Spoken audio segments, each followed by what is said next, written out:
El podcast de Teo Cotidiana. Existimos en un mundo caótico, lleno de odios, miedos y angustias. Se hace urgente volver a Jesús, volver al Evangelio, volver al mensaje de bienestar y de esperanza, volver al amor a Dios, al amor propio, al amor por el otro. Teo Cotidiana. Un abrazo gigante, muchísima alegría. Seguimos con los devocionales. Con el devocional del tío Teo o de Teo Cotidiana. Estamos acercándonos al texto de Marcos y hasta el momento hemos notado que el evangelio en Jesús ha sido un proceso. Usualmente pensamos o damos por hecho que Jesús es Dios, entonces todo en Jesús resultó de una forma divina. Plop, ya sabía todo, ya hacía todo, ya lograba todo, pero en realidad lo que nos enseña el Evangelio es que Dios se inmiscuye a sí mismo en un proceso de humanidad lleno de todas las etapas humanas, lleno de todos los procesos humanos. Entonces Jesús vive procesos físicos, vive procesos químicos, vive procesos de aprendizajes. El hecho de que Jesús es Dios no quiere decir que no aprendió, no, Él aprendió, Él decidió hacerse humanidad y en medio del proceso de humanidad se inmiscuyó en lo que vos y yo como humanos, como humanas, vivimos, y esa vivencia humana implicó procesos de crecimiento, procesos de aprendizaje, procesos de socialización. Jesús tuvo que aprender el lenguaje de la familia con la que vivía.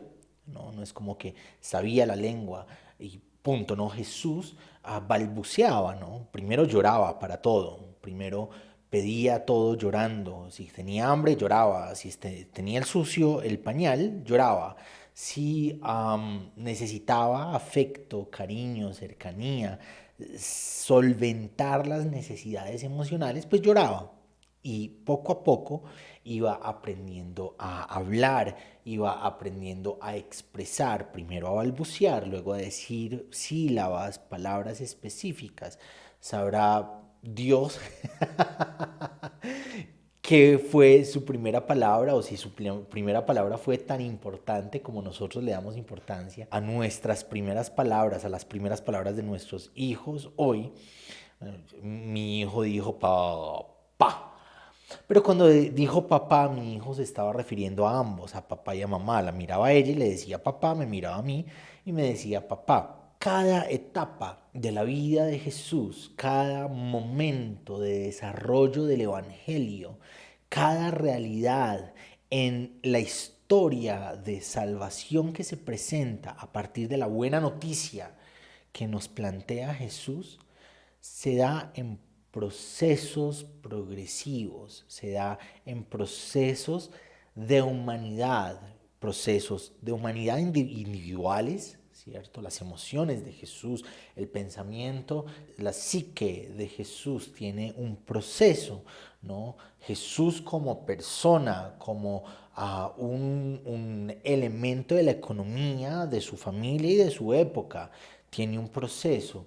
Jesús como imagen visible del Dios invisible se inmiscuye dentro del proceso de humanidad y en el Evangelio nos van dando luces, nos van llevando de la mano en medio de cada uno de los procesos de formación, de identidad, psicológicos, emocionales, físicos que Jesús iba viviendo dentro de la realidad cultural, religiosa, política, sociológica en la que existió. Entonces, en este punto, que nos corresponde ahora el texto del capítulo 1, el verso 16 hasta el 20, en este punto se nos presenta el Evangelio ya no solo como proceso humano de Jesús, sino como proceso comunitario, como proceso colectivo. Jesús vive su proceso,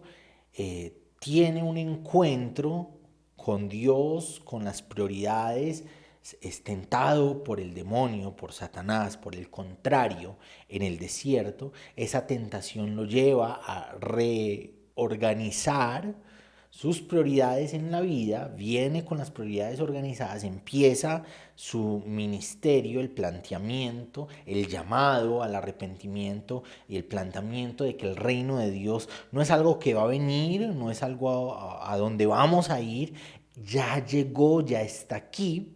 Y yo tengo la firme certeza de que el planteamiento del reino de Dios, qué es el reino de Dios y cómo se vive el reino de Dios, lo encontramos en la medida en que estudiamos y vivimos el evangelio que se nos presenta en Jesús. Y luego de todo ese proceso personal llega un proceso colectivo, un proceso comunitario. Dice el texto: caminando junto al lago de Galilea, vio a Simón y a su hermano Andrés que echaban las redes al lago, pues eran pescadores.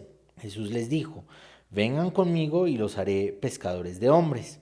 Inmediatamente, dejando las redes, le siguieron. Un trecho más adelante vio a Santiago de Zebedeo y a su hermano Juan, que arreglaban las redes de la barca. Inmediatamente los llamó, y ellos, dejando a su padre en la barca con los jornaleros, se fueron con él. Empieza el proceso comunitario. Lo usual en la época de Jesús es que las personas escogían a los maestros. Yo soy fulanito de tal y yo quiero que tal persona sea mi maestro, ¿cierto? En temas filosóficos, en temas de la Torá. Aquí es bien interesante, Jesús no estudió para ser maestro de la Torá. La profesión de Jesús no es interpretar la escritura. Jesús es un carpintero que tiene un encuentro con la vida y que toma decisiones diferentes, y en un punto de la vida se decide dejar su profesión, dejar su familia, dejar la zona de confort, si se le quiere llamar de esa manera, dejar la lógica bajo la cual todos esperaban que viviera y convertirse en un anunciador, en un profeta apocalíptico, en un anunciador de la llegada del reino de Dios, en un anunciador del final de todas las cosas. Y lo usual es que personas específicas, bajo una formación específica, sigan a maestros específicos para tener una formación en la Torá, para tener una formación filosófica, para tener una formación de conocimiento. En este caso es un campesino judío, un tectón, en varias escalas sociológicas que se han presentado de la época.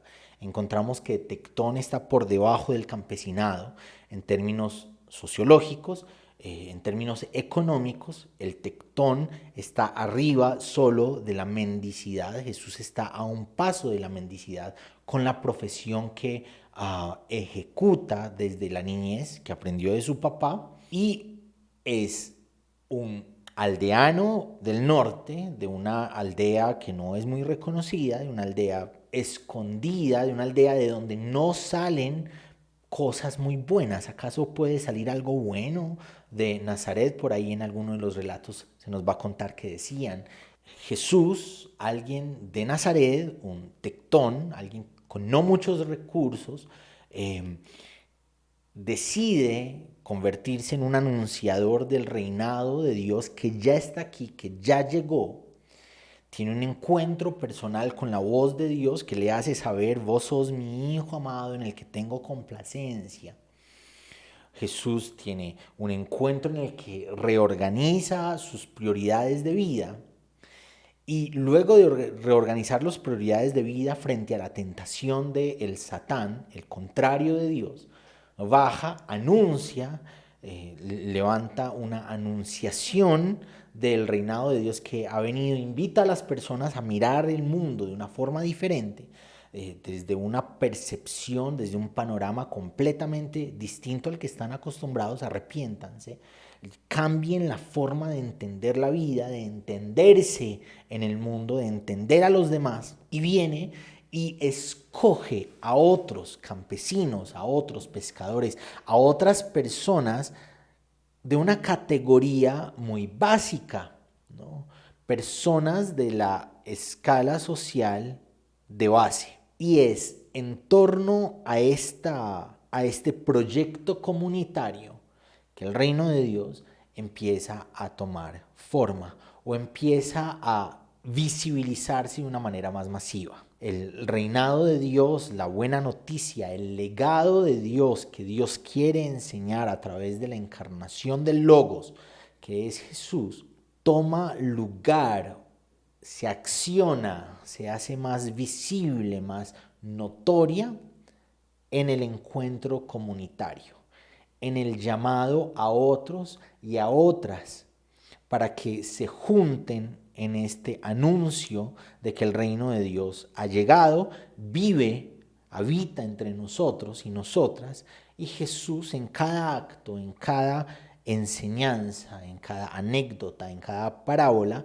nos va acercando poco a poco, grano a grano, más a eso que significa el reinado de Dios. Y en este relato es bien interesante, las personas dejan la profesión para ir a seguir a Jesús, dejan a sus familiares para ir y seguir a Jesús. Y con estos textos se han hecho muchas invitaciones, ¿no? Invitaciones de descuido por la familia, invitaciones donde se nos dice que lo más importante es la iglesia, lo más importante es servir en la iglesia, servir en los ministerios de la iglesia, y no hay que cuidar de nuestros padres, no hay que cuidar de nuestra familia. En realidad aquí no está apuntando a que nos olvidemos deliberadamente y en contraposición al bienestar de la familia. Detrás de esto hay un elemento de tradición. Cuando se nos invita a dejar a padre y madre, se nos está invitando a dejar las tradiciones bajo las cuales se nos ha enseñado el mundo, ¿no? Cuando se nos invita a dejar, se nos está llamando a que la forma en que tradicionalmente hemos entendido la vida, la estructura bajo la cual hemos enmarcado la vida, salgamos de ella, podamos trascender esos marcos para seguir a Jesús, para confiar en Jesús, para caminar con Jesús, viviendo sus enseñanzas, sus explicaciones del reinado de Dios, sus acciones del reinado de Dios. Entonces, en este texto se nos invita a entender el reinado de Dios, el Evangelio, como un asunto comunitario, como un asunto que no se hace solo, se vive con el otro. El Evangelio viene a nosotros y nosotras, no a mí y a ella, sino a nosotros y nosotras, para que en ese encuentro comunitario podamos caminar y vivir a Jesús. Gracias por acompañarnos hoy en el podcast de Teo Cotidiana. Te espero para que reflexionemos juntos en el nuevo episodio.